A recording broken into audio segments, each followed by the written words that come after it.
Hey everybody, it's Jason Blaha here. I think we are live, and we'll see if we're going live or not. I'm gonna give it a minute. Sometimes it resets at 30 seconds in. There we go. All right. Now I think we're actually really live. Hey everybody, it's Jason Blaha here. I thought I would sit down and do a video for you guys and gals, but let's get into it. So Hugh Jackman, something I've been seeing all over social media, seems to be the hottest topic on fitness pages, everything else. Everyone's been talking about his physique is unrealistic. He's setting an unrealistic, unhealthy standard, all of these things. I don't personally agree with that. So I'm going to give my take on it. Let me get a sip of water here. My opinion, and again, I said this kind of on Facebook too. So I'm like, what do you mean he's not big? He's over 200 pounds. I don't actually think that he is personally. I don't buy that he's 210. I know there's marketing and stuff around that, maybe because of his height. But realistically, the physique that he's presenting isn't completely unobtainable. Does it require someone to have probably a pretty strict diet? Yes. Yeah, absolutely. Because he's quite lean, but he is within the healthy range. Like when you look at the whole range of what is a healthy obtainable body fat and what is good for overall health, he is on the lower end of that. For most men, it's probably somewhere in that 10 to 20% range, right? Which is a massive range, 10 to 20% body fat. He is probably about 10% in that video, in the newest movie in Deadpool and Wolverine. He's around that 10% range. He might be a little bit under it.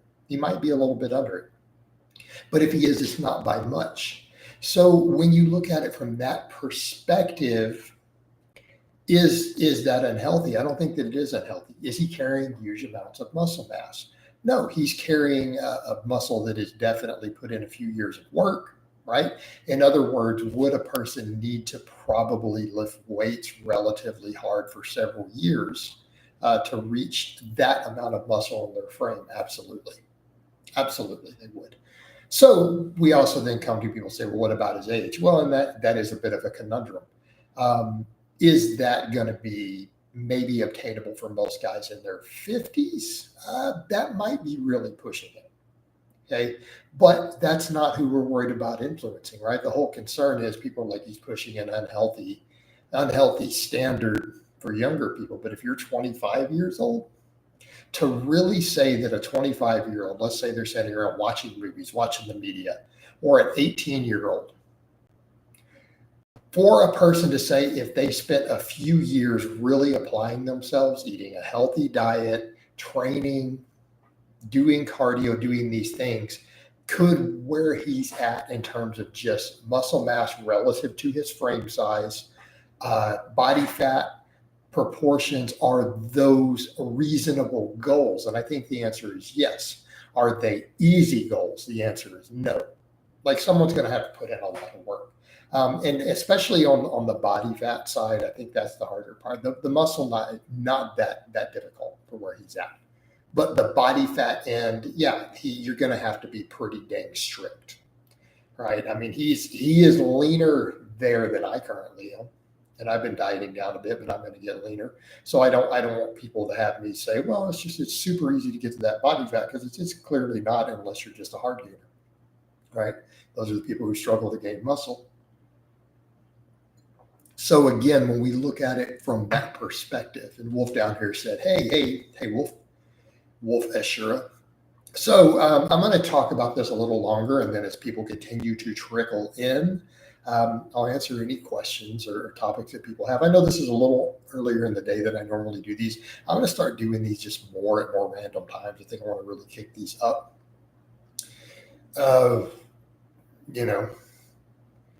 Apu, you're coming in a lot of these. I'm going to ask you to not ask for relationship type stuff. I'm getting rid of people who are doing all that. I don't run a relationship channel, by the way. If we could keep it to mostly fitness type related topics, I would appreciate it. And if you can't do that, then maybe you should go, find a different channel to hop in their live streams. Okay, so Alexander Ezra says, is Hugh Jackman's physique possible with a low-fat starch potato rice diet with lean protein? Well, why wouldn't it be? Alexander, Think about what you just asked. You just asked a bodybuilder diet. That's a bodybuilder diet. That is a classic traditional bro bodybuilder diet. So you want to know, is Hugh Jackman's physique possible while eating like a bodybuilder? Of course it is. Of course it is. That's literally how for decades bodybuilders ate getting ready for physique competitions. Okay. So of course, as far as the diet end goes, I think that's perfectly reasonable. Now, will they probably need at least a calorie deficit through some of that or really play the long game for recomp? Yes. Okay. Sorry about that, Apu. I guess that wasn't you. All right. Felix says, what else could you, Jackman, do a 55-year-old potato physique like yours? Well, like mine, he would need to gain a little muscle and probably gain a little body fat. He's leaner right now than I am. Okay. Felix, you said celebrities have access to all kinds of stuff and devices. Okay, but so does everybody. I mean, Felix, what makes you think celebrities have access to things that other people don't? They're just able to get a doctor to prescribe it easier because they have more money. That's it. They can still get those things. Okay, so context. And keep in mind, in some countries, those things aren't even regulated the same way. So put that in perspective. Okay. You're thinking just in terms of the United States, not necessarily, say, the UK or something. Different world. But yeah, is that a thing? Yeah, and I will always be the first to say, yes, obviously a lot of celebrities do those sort of things. And it makes sense that they would from an economic perspective, right? Because they need quick transformations for roles. But how do I put it a different way? Just because they use some shortcuts to do it faster, or particularly maybe because of their age and lifestyle, doesn't mean that it can't be done by someone willing to take more time without doing it. Okay. And that's the way to look at it. That is absolutely the way to look at it. And of course, from that end, it makes sense. It makes a lot of sense that they would do that, especially given the money involved. But my point is that doesn't change the standard set for other people of when people chime in and say the physique that he's presenting is presenting an unobtainable physique or it's an unhealthy physique. And that is what's being presented to the mainstream. And the reality is it's not unobtainable, and that is not an unhealthy physique. It might be unhealthy to take extreme shortcuts to get there. Okay. And that's the better way to look at it. But, some of those physiques that are being presented there saying if a person really lived a healthy, fit lifestyle and they're willing to invest 5, 6, 8 years, well, that's a different story. Okay. And I think that we do need that in the fitness world. And celebrities have always inspired that. I mean, for example, for my generation growing up, we had Arnold. We had Sylvester Stallone. How many people got in the gym because of those people? How many people went on to have fitness-related lifestyles, became serious lifters and all these other things, or even just decided to get in shape because of that? Okay. They inspired people, and that's a positive thing. Now, the problem is the glam. So again, let's talk about what Felix says down here. He said, I think was the fact that he was eating 6,000 to 8,000 calories a day to quickly bulk up. It was deemed a bit dangerous. But do you think that he actually did that? The problem is that when we then have all these trainers trying to promote that as a miracle to explain the quick transformation, the reality is we know that's not what he did. Okay. Anyone who knows nutrition and fitness knows that that's not what he did. He didn't bulk up. He didn't eat 8,000 calories a day. And they pull that, we eat 8,000 calories of clean food. No, you didn't. You wouldn't even absorb all of it. Okay. And that's where the nonsense chimes in. That's where the nonsense chimes in. Quite frankly, he probably did a 3,000 calorie, really high protein diet is what he most likely did, or 3,500 with really solid resistance training and then probably some conditioning and GPP. That's most likely what he did. But is that really what then the trainers and the articles and all the celebrity gossip stuff is going to say? No, of course not. And I do think that we have to think about that. Okay. Because we didn't have as much of that way back in the day. We didn't have Sylvester Stallone claiming that back in the day for Rocky. It was more of, I lived on egg whites and tuna. We didn't have this. They were eating enormous amounts of foods. They actually usually cut for those roles back then. And so it was, yeah, we eat a lot of protein and they cut food back. And that's really what they did. Okay, let's get over to some of these other questions here. Now that we're in here, we've got some people viewing. Apu says, do you have advice for someone with very bad diet, eats fast food every day, multiple times a day? You got to quit doing it. And vegetables and, some potatoes and sweet potatoes and beans and low-fat dairy. Maybe eat some fruit. All right.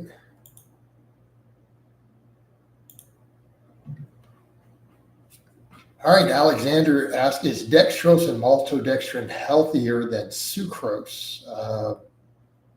Yes, objectively speaking, they are. Is that necessarily what you should be sitting around eating for your carbohydrate, though?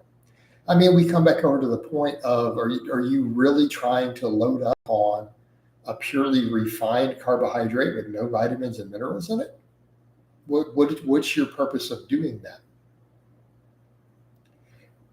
Okay, so it's kind of like it's a nonsense question in that regard. Obviously, it would be way better to just eat whole foods or even rice, right? Normal plain old rice or potatoes would be a much better choice than those, even if you wanted just a simple glucose-based carbohydrate. But objectively speaking, more than sucrose, yes, because it's not a bunch of refined fructose. Those sugars don't have fructose in them. And our biggest concern with refined sugars, obviously we care about the other things, but it is the refined fructose load. And it's then the fructose that reaches the upper intestine, which isn't what happened with fruit sugars. It tends to stay in there and get digested more. Whereas if it's the refined sugars, that fructose is getting absorbed in the upper intestine and reaching the bloodstream as excessive amounts of fructose. That's our concern. Okay. I've done quite a few detailed videos on that topic, by the way. Apu said, can you do the thing Sylvester Stallone did when he picked up the plates? That's generally agreed to be fake. All right. Wolf says, how you been, OG? I'm doing good, man. I'm doing good. Omar Khan says, what's your opinion of cream of rice in terms of health when doing high carb, low fat? I don't really have an opinion on it because I don't remember what's in it. Sorry. I just eat rice. So, and I'm aware that cream of rice is a thing, and I'm vaguely familiar with it. But if you were to ask me what's in it, I don't fully know, so I can't answer your question. Right? You'll need to read the ingredients list for yourself and determine what's in there, and if that's ideal based upon that. Or you could hire me to coach you, and then we'll get you sorted out. Alexander says, should I supplement maltodextrin to my regular starch meals just to not stretch my belly if in training 2 times a day? I mean, is white rice really a problem?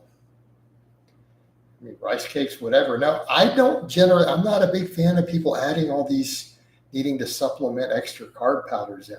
I mean, how many calories are you burning, Alexander? That's kind of the question. If you're going to mention that, I guess my real question would be, are you an endurance athlete, or are we talking about just training?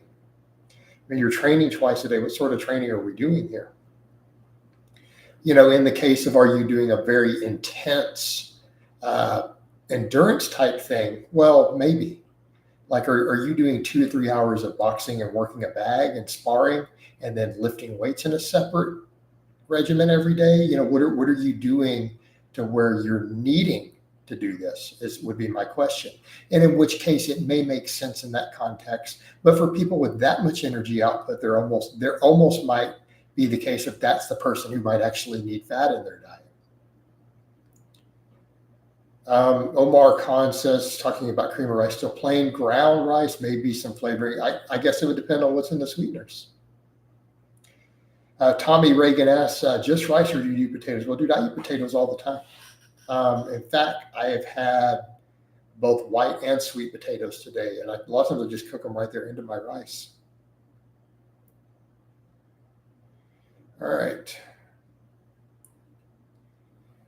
Vivo says, hey, Jason, thank you for sharing the beginner ice cream fitness program. I made a ton of gains on it. I never use machines, just squat, bench, deadlift, barbell rows, never press for enough. Yeah, I mean, it'll build a good base. It'll build a good base. I do think a lot of these other things you need to be added in if you want to fill your physique out. But if you are just trying to build your base, perfectly good. Omar says, can you make more videos on mini workouts and nutrient partitioning? Honestly, I guess I can. Really, you just come in and just do small exercise. Honestly, things like calves and stuff are probably the thing. All right.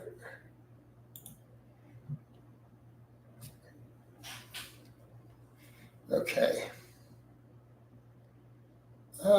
So honestly, things just like calves and band work and stuff probably work. Keep in mind, it's not going to be enormous in terms of nutrient partitioning, but it's stuff that can add up over time if you're just wanting to do it. I personally just come in and do calf raises and stuff these days, a little bit every day for just high reps, like in my office, right?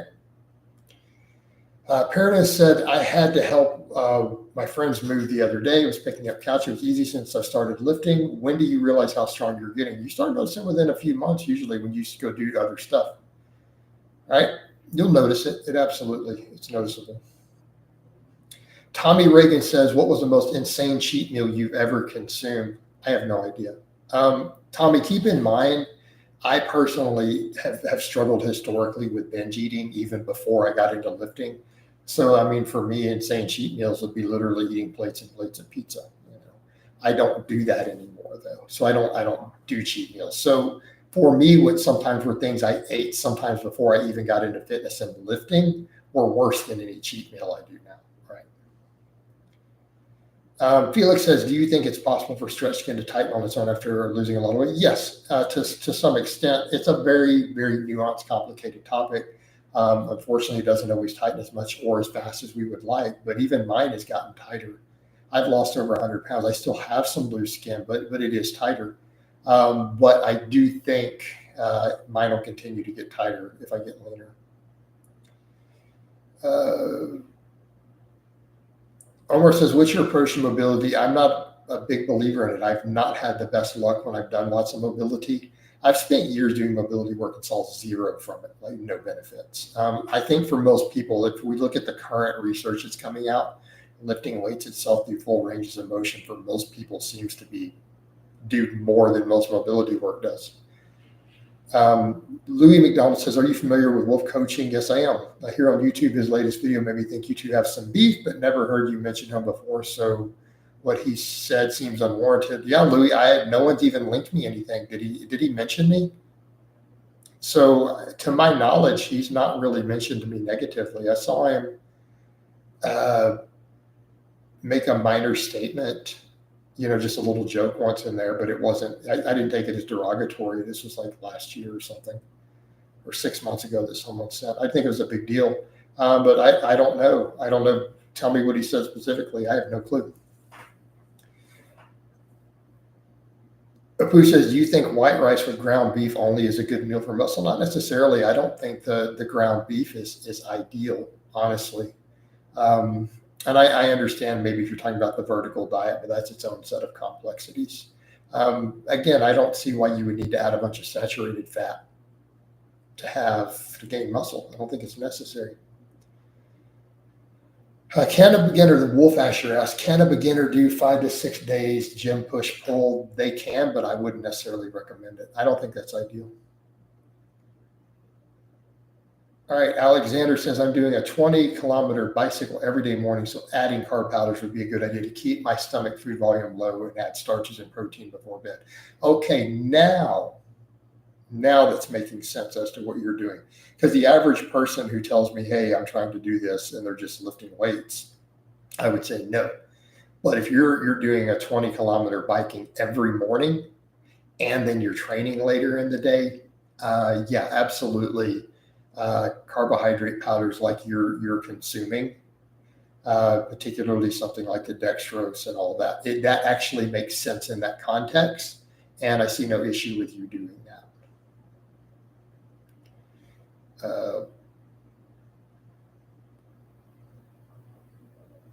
All right, Spencer Jones says, how do you think results from different training methodologies vary? Like, let's say conjugate is better than 5-3-1. How close do you think doing 5-3-1 will get you? And then 2% of the same gains 5%. Spencer, I don't think we can pin it down to that. I really don't. I honestly noticed significantly better results from when I did conjugate versus 5-3-1 versus when I ran clients through similar things, quite frankly. And I want to be clear, I don't think 5-3-1 is a bad, like, intermediate template for someone who can't afford a coach or anything like that. Having messed with some of it, ran it a lot, dug into it. I don't think it's a bad approach just for someone who can't afford a coach or write their own programming to grab it and run it for a phase or a year or so. But it's certainly not going to be optimal. And I don't think you'll get the same results that you would with a little better training. In fact, in terms of just muscle mass, I'd say a lot of people might do better on a bro split, honestly, as long as they're getting some heavy lifting. And if they're trying to maximize high output strength, conjugate makes more sense. Tommy Reagan says, hey, Jason, so the day before my primary deadlift day, I play soccer with friends. Intensity, do you think it's been hindering my training day? And should I cut down the soccer days? Tommy, it could be interfering, but here's my question. How important is the deadlift to you? And how important is the soccer to you? Do you really enjoy and get fulfillment from that soccer game? Okay, that's the thing that you've got to ask yourself. So what if it ends up costing you 5 to 10 pounds on your deadlift over the next year, but you really enjoy the soccer? That's what you have to balance out. Paradis says, what are some things you notice about lifting that has carryover to real world strength? What do you mean? I don't really understand the question. Lifting in general, it's not even a question about it. Like, just getting strong and lifting will carry over to real world strength. It's to my knowledge, it's overwhelmingly obvious. It's apparent to anyone who's ever lifted or coached anyone who's ever lifted or worked with an athlete, to the point where it's overwhelming. Like, it's very apparent.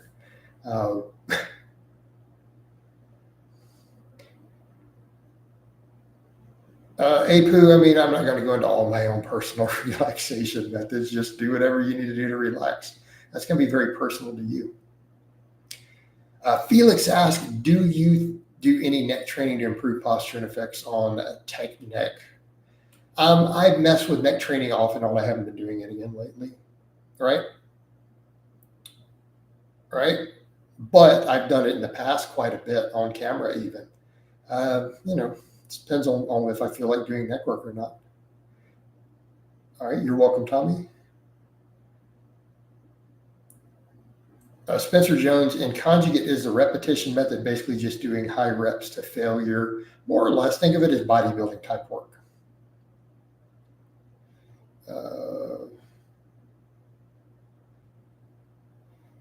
Louis, really, he ranked. You're telling me that Wolf ranked me near the bottom of the list, but ranked me above Lyle McDonald. But Lyle's actually pretty good, pretty smart guy. A lot of people got great results from this stuff. He's very evidence-based. I think that's kind of fascinating that he ranked Lyle that low. All right, Alexander Ezra says, when I switch from ass dragging low energy ketogenic diet to high carb, low fat, my body temperature changed. I don't feel cold anymore. My VO2 max is elite level. Basically, I can't get tired. Yeah, I mean, how else do we put it? I don't know how else we could put it other than carbohydrates are going to make you more athletic than an all-fat diet. Again, the trends, man. Felix says strength training carries over when my wife asked me to haul all the grocery bags inside. Right? Yeah, you'll definitely notice it there. Alexander noted also when you switch from ketogenic, you smell different. Yeah, ketogenic diets, you're going to have that smell, aren't you, when you do that? It's the ketones that you're smelling specifically. Spencer Jones says, so you really believe a simple bro split will have more raw muscle than 5-3-1? Spencer, I used to not believe that. I used to really want to believe in the twice a week frequency and all, but let's be realistic. Let's be realistic. Look at people on average who run bro splits versus people on average running 5-3-1, including guys on gear on 5-3-1 who's more jacked. Look at the overall sum of the data. Okay. Look at some of the data we have on bro splits, combining exercises, making sure you're adding both compound isolation movements. You're probably going to have a little more muscle potential. And that doesn't make 5-3-1 bad for what it is. 5-3-1 is a general athletic and strength program, and it really is. Do I think it works great for the demographic that Wendler works with? Who does Wendler work with a lot in these latter years, though? A lot of high school football players. See where I'm going? Okay. So if you look at the demographic he primarily coaches, instead of trying to take this program and apply it to the whole world, and you really look at the demographic that Wendler works with in the real world all the time, don't you think his training is going to be a little bit biased towards the people that he actually works with? I think it's going to be too. I think it will. And I would look at the programming he's done. And of course, you look at 5-3-1 and say, it probably really builds some awesome high school football players. Look at the way the program's written and tell me it wouldn't. Is it going to make you look necessarily like a bodybuilder? Probably not. A bodybuilding bro split's probably going to make you look a little more like a bodybuilder. But if you wanted to build really good high school football players, could 5-3-1 probably do a really good job? I think it would.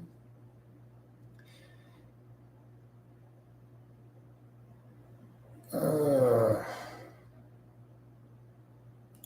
right. All right, Spencer Jones. I have noticed guys at the gym who train bro splits are pretty jacked. I've been puzzled by this. I've always bought into the idea that everyone must train heavy compounds. But most bro splits do run some heavy compounds, don't they? I mean, Spencer, seriously, look at bodybuilders running bro splits. Okay. I mean, look at even different pro bodybuilders, Dorian Yates, Ronnie Coleman. Did they all still do heavy compounds?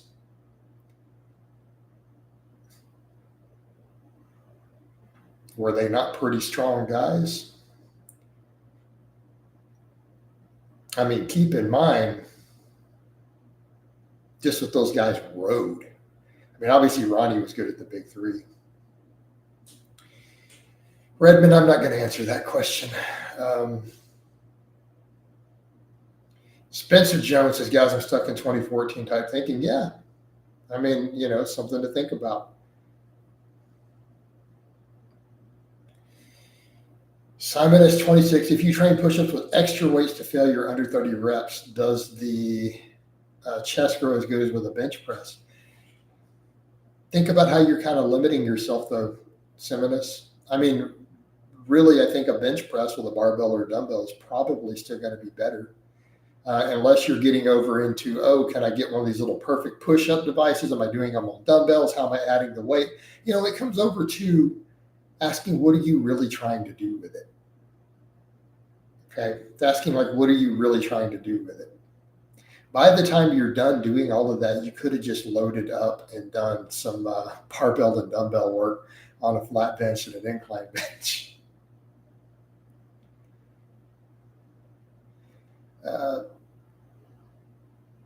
All All right, Mike Justin says, Jason, Alpha Destiny made a video today saying he's advocating rack pulls. However, he is now advocating below the knee and safety straps instead of safety pins. Can you respond to that? Now, that's interesting. As far as using them, I think that's probably going to be much, much, much better. The old thing he was advocating was garbage. He clearly knows that. But are we talking about from a strength perspective, particularly maybe certain weak point training of doing rack pulls off of safety straps below the knee? Well, now we might be getting somewhere. Now we might actually be getting somewhere. Could that help with people with certain specific weak points on their deadlift and put 40 or 50 pounds on their deadlift potentially? Well, I think that it can in the right context. So if that's now what he's advocating for some of it, well, that makes a lot more sense. But that's not what he used to advocate. But if that's the direction he's gone, I'm going to say that's a dramatic improvement. So, I mean, I'll give credit there if that's what he's changed to. Dean says, do you think it's reasonable to cut and get to 10 to 20% body fat once you reach intermediate strength standards? I'm currently 165 at 5'10". I don't know whether to keep going or to cut down a bit. 165, I would probably not recommend you cut unless you have a specific reason. This is kind of almost consultation type stuff. Because it really depends on what you're doing with your goals. But if you're trying to get really jacked and you're already 165 at 5'10", I don't know that I would cut unless you have a reason to. I might recommend you just focus on really lean gains if you want to get leaner. Okay? Why don't you just do that? That would be my recommendation. I mean, unless you think 10 to 12 is just going to be a little small drop, 5 pounds or whatever. But if you're talking about cutting as a lifter at 5'10" all the way down to something like 150 just to get that lean and build up, I probably wouldn't recommend that for most guys. There might be exceptions. Really depends on what you're trying to do. Alexander says, Dr. Eric Berger's my God, my idol, my father figure. I carry my jug of extra urgent olive oil everywhere. Oh my God. Yeah. Wow. Yeah, you really bought the ketogenic pill big time, didn't you? That's okay. Said, and the bastard was wrong all the time. Yeah. But what do you do? I mean, don't we see that a lot? We see all these doctors and chiropractors or doctors who lose their practice go into doing fad diets online and make a lot of money doing it, unfortunately. Felix says, do you think you could still pass the standard military? I have no idea. I don't know. I don't even know what it entails these days. I know it's a lot tougher than it used to be. I don't know. Would I be is there a different standard for guys my age, or would I be expected to pass the 20-year-old one? I have no idea. I mean, I'm a reasonably fit guy, but I don't know.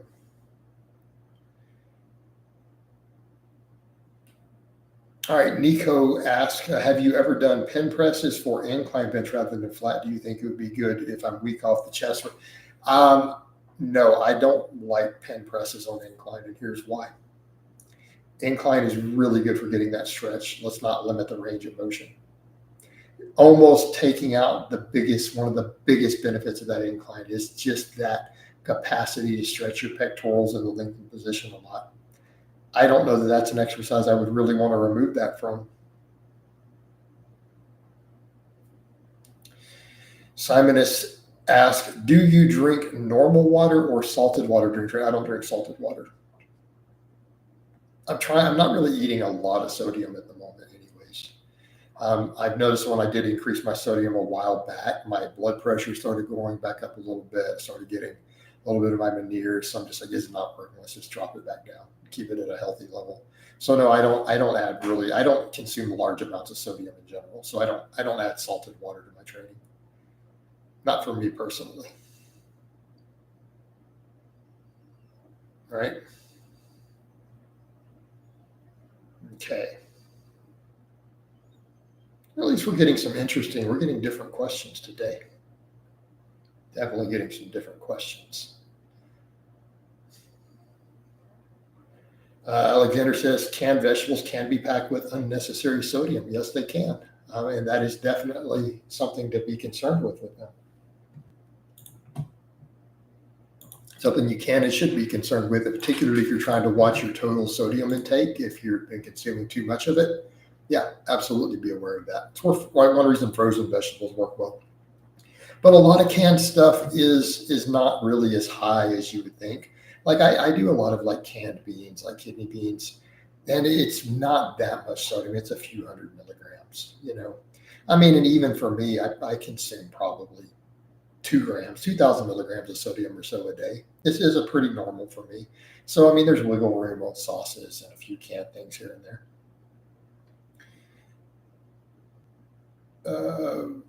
Spencer Jones says, so what would be a good rep range for bro split, hitting each group once a week, 5 by 10?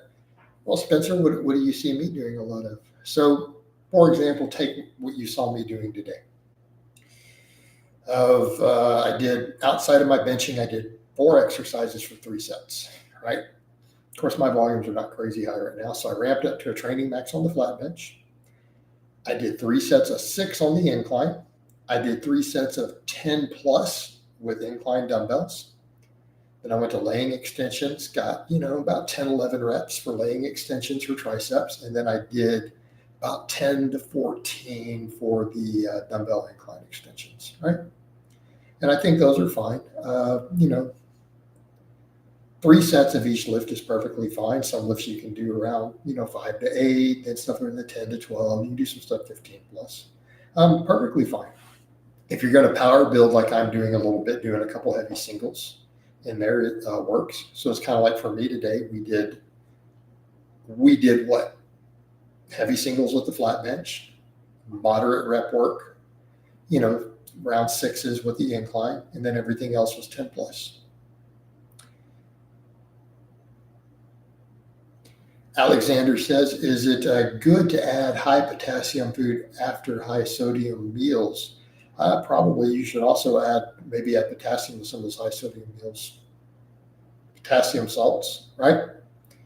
Not a bad. I add a lot of potassium salts to stuff. Like I keep bottles of it around and I cook it into everything.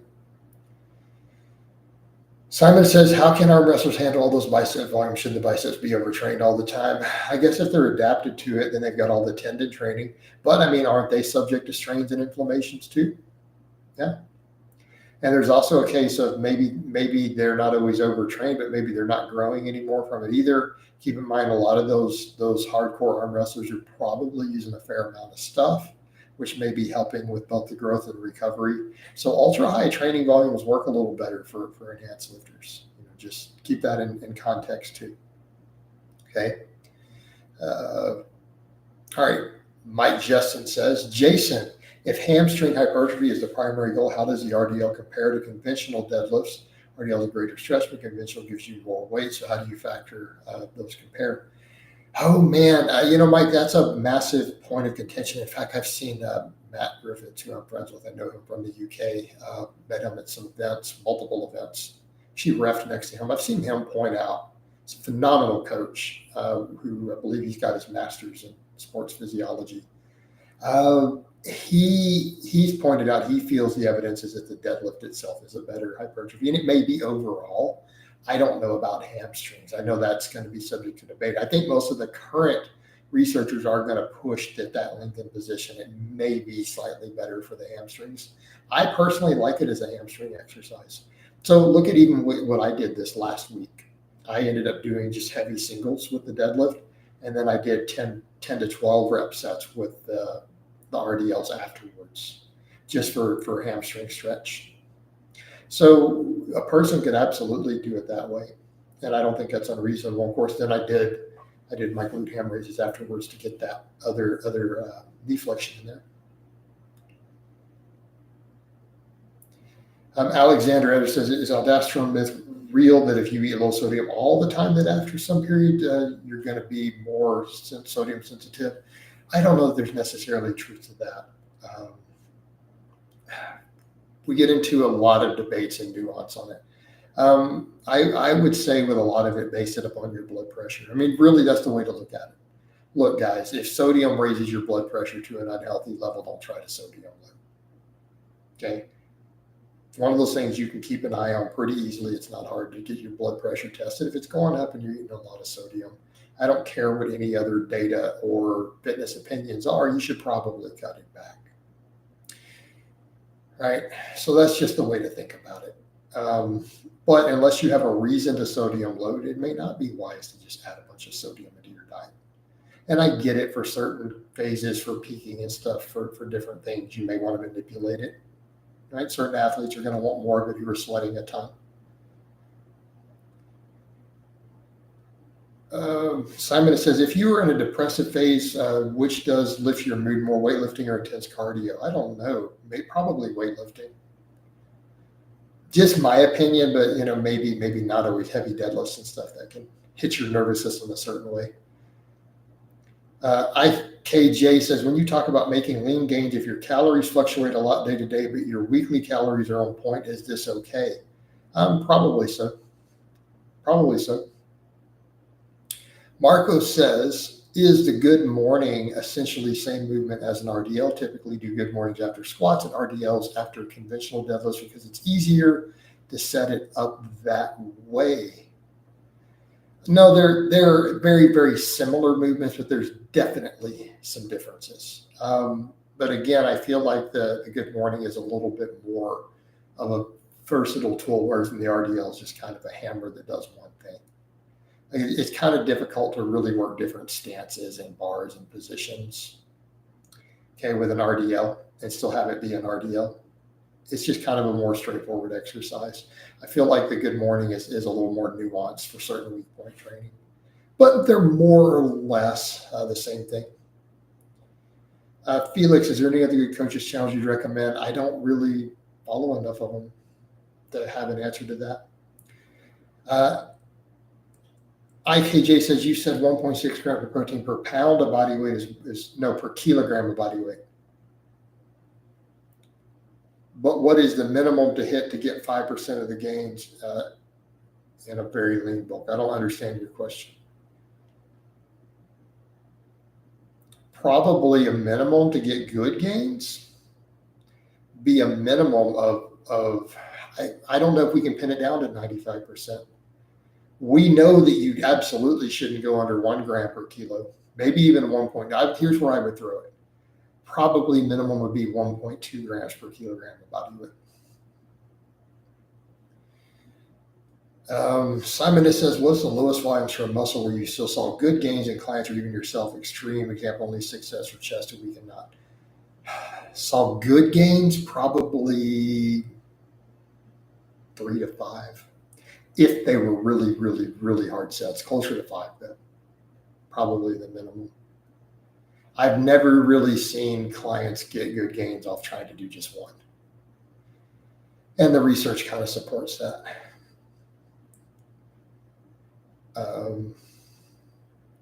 Alexander says, fat is a micronutrient unnecessary for muscle synthesis and calorie surplus. Yeah, but how are you going to eat? No, that's not true. But the thing is, how hard would you have to work to be fat deficient? So again, it's one of those cases where I could say you probably don't need to worry about it to a significant degree. But when you say that, someone says, so technically, if I only did this and I managed to get my fat all the way down to 1 gram a day, because people are crazy like that. They like to run those hypotheticals. Do you see what I'm saying? Well, what if I only ate dextrose powder and whey isolate and literally develop an essential fatty acid deficiency? Well, yeah, they might have some problems then. Do you need to be adding fat to your diet specifically to help with muscle growth? Probably not.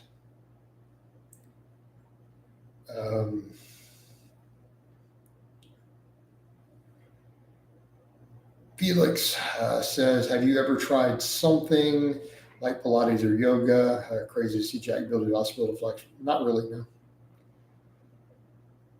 Nico says, what body fat range do you think recomposition can start to become difficult? 15 to 20%? I feel like anything, if you're cutting under 15%, you'd be trying to hold on to any muscle It can become difficult under 15%. Extremely difficult under 10%, borderline impossible. Dean says, does your face bloat with high carb intake? I seem to get to this point every time I eat higher carb. It's definitely not the sodium as I keep it low, not that big of a deal, but it's a bit annoying. I don't know, is my face bloated? Dean, I'm probably eating 600 grams of carbs a day right now. I haven't shaved today, though, so that might be making it a little more bloated.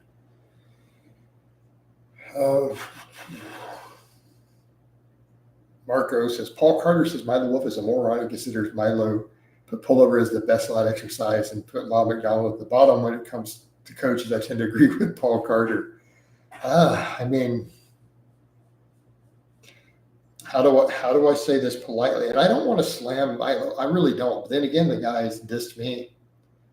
Guy has a PhD in an area, and yet Paul Carter's clients get pretty good results doing stuff that's the opposite of what Milo recommends. And I don't know that is Milo putting up any clients with great results? Are his athletes doing? I don't know if they are or not. So here's a question I would then ask. Are they doing better than Paul's? I mean, again, Paul's a very opinionated guy, Paul Carter is.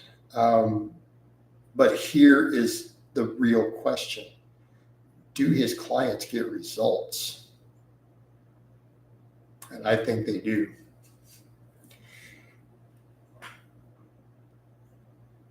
So any personal opinions you might have aside about the guy, how vocal he is on different topics, probably largely relevant in that context.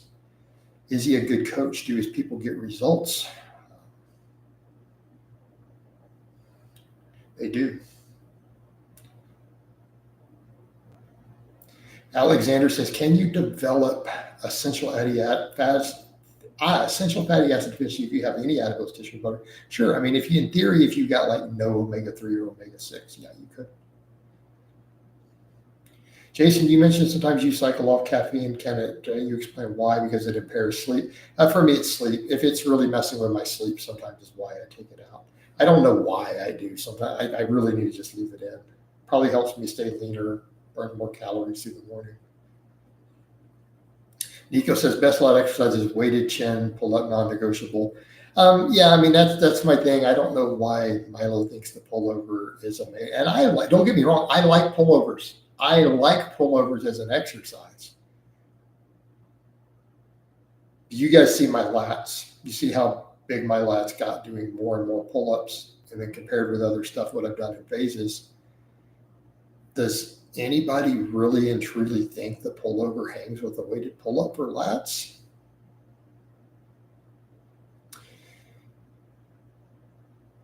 Carson Ryder, thoughts on, isn't Bart K one of those crazy carnivore clowns? Alpha Destiny says the neck is the most important muscle to look jacked. Why would it be? Doesn't even make sense. I think it's delts, personally. I think it's shoulders. I think that's the most important to look jacked. Wide shoulders, right? Particularly if they're wide enough when you're in a t-shirt, you can see them.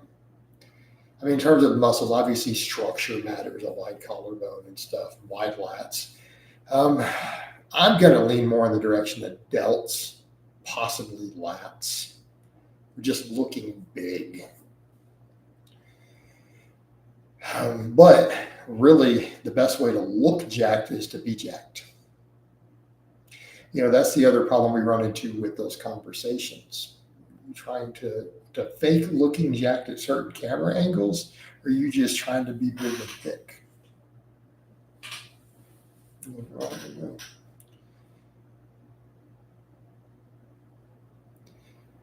I know it's not optimal, but minimalist training does get good results. They can, but I think they need to add some isolation stuff to really fill it out. Okay, at the end of the day, I'm going to tell you guys the worst mistake I made was not focusing on curls a lot more. Just saying. Now you get a minimalist program with a lot of curls in it. Maybe we can talk about looking jacked. All right. Scott Humphrey says wide shoulders without pressing. Yeah. You don't have to. By pressing, do you mean like the standing press, or do you mean all pressing? But do you have to do the overhead press? Do you have to do it to have maximally developed shoulders? The answer is no. Do I like overhead press? Do I think it has a lot of utility? Do I think it has a lot of carryover to certain things? Yes. Can you technically maximize every last drop of shoulder development without it? Yes. It is not necessary. It's a nice tool. Take it or leave for front delts. But if you want really wide shoulders, laterals, upright rows, I think those go a real long way. I think those will technically give you wider shoulders. If we had to compare it and narrow it down, those are going to give you wider shoulders than the press. Okay. How do you know if you have huge shoulders? You can't measure it. Look in the mirror, dude. I mean, you can see delts, especially as you get leaner. But a guy who's got big delts when they're not lean, that's when you know somebody got jacked shoulders. Now, when you're leaner, they pop out a lot more, right? But visually, you can look at your delts and tell if they're big. But you can't objectively measure them as easy. Yeah, you're right. Nico says, why can we load the F out of the weighted dip and keep getting stronger as compared to like a bench adding 5 pounds? It's not any easier to load the weighted dip unless you're short stroking the range of motion, and that's why. You can't. It's not how it works. I mean, realistically, how many guys are out there have a bigger bench than they do a weighted dip? I feel like, if anything, the weighted dip is very limited in loading because of the ability to tear your pec so easy. But a lot of times the reason you feel like you're getting stronger and stronger on it, adding the more weight, is because you might be shortchanging the range of motion more. Whereas with the bench, if you're touching the chest on every rep and not cheating, yeah, it can be a slow climb.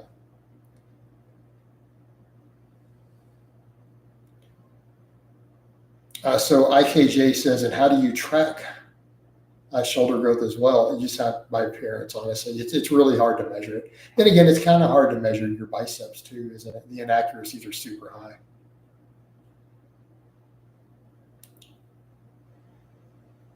Dean says, what did your quads measure when they were at their biggest? They were absolutely stacked in 20 to 21.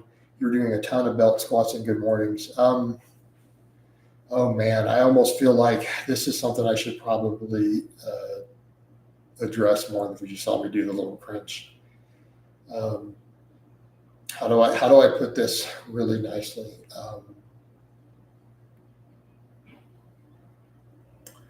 My quads respond really well to magical supplements, and I don't be doing all that. That's why. Sorry. It's just facts. For me personally, that stuff goes straight to my quads. All right. Alexander Edger says, can a natural lifter get striated glutes, or is it extreme? It's very difficult. It can be done, but it's not going to be keepable. All right. Looks like we're about 53 minutes in. I am going to go ahead and wind this down. I hope it's been informative. I love all of you guys and gals, and I will talk to you next time.